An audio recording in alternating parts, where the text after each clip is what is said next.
Hello everyone, welcome back to my YouTube channel. My name is Nafisa and I'm so happy you subscribed. I'm so happy you watched my last video, and I want to please ask you to continue to subscribe and to continue watching my videos, as I have a lot more content to share with you. So as I've mentioned before, I'm a Nigerian student who came to Turkey last year to pursue my master's degree in political science and international relations, and I'm currently in my final semester. So one of the things I would like to share with you in regarding to this video is the culture shocks that I experienced when I came to Turkey the first time. So a little disclaimer before I go far. All this I'm about to share is based on my experiences, what I observed, what I witnessed. So it's no way in a bit to tarnish the image of either of Nigeria or Turkey. It's just based on solely my experiences. So let's get into it. So the first thing I noticed when I came to Turkey was the fact that a lot of people smoked. A lot of people smoke publicly. You know, like you would see cigarette butts on the road, you would see men, women, even sometimes like adolescent teenagers smoking.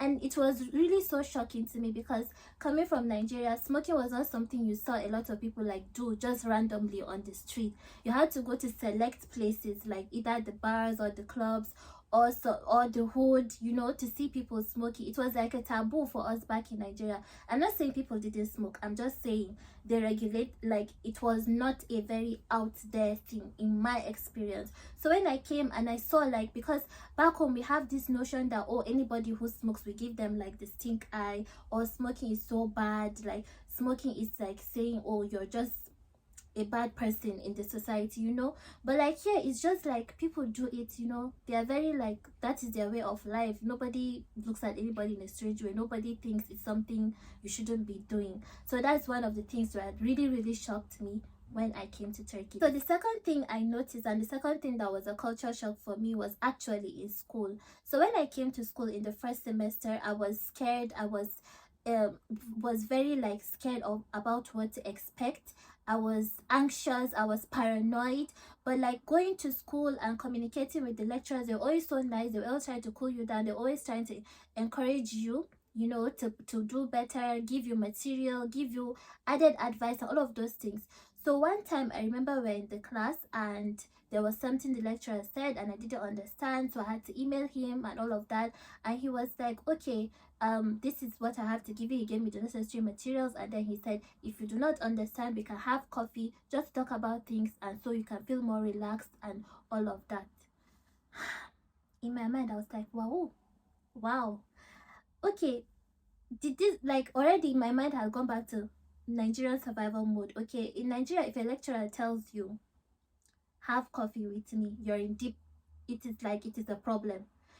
If you go, it's a problem. If you do not go, it's a bigger problem. So you're damned if you do and damned if you don't. So to be honest, it's just more of the rhetoric, like you're a young lady and he's asking you to come to meet him for something that is other than school.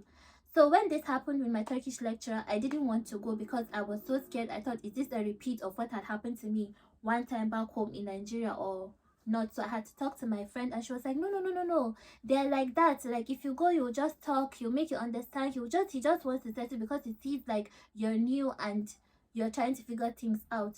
That here there are laws that apply, you know. You cannot just, there's nothing to be scared about. That's what she told me. And I believe anybody who has studied in Nigeria before will know, like, if a lecturer tells you this, it's the red flag. But so me getting to adjust to the fact that they're just trying to be nice, they're just trying to make you comfortable in the class and all of that, was just a huge relief, but it was a huge shock at the same time.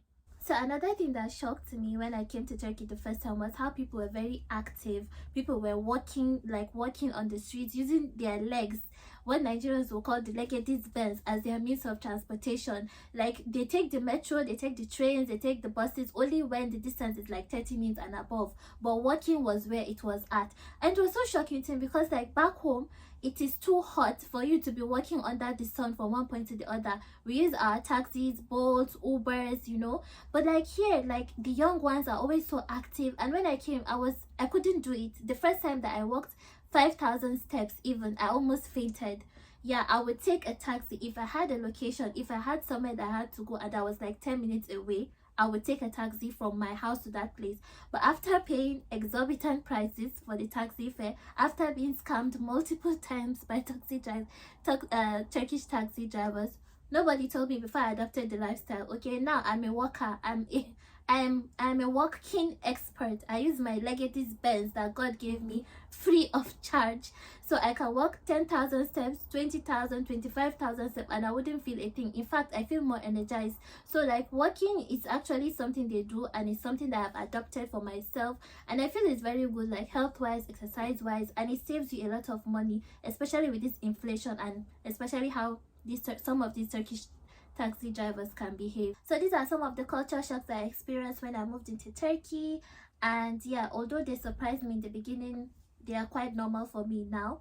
So if you want to learn about, or if you want to hear about some of the other stories I have to share about living in Turkey, please comment below. Please do not forget to watch this video to the end, subscribe and like, and I'll see you all in my next video, inshallah. My name is Nafisa once again, and thank you for watching.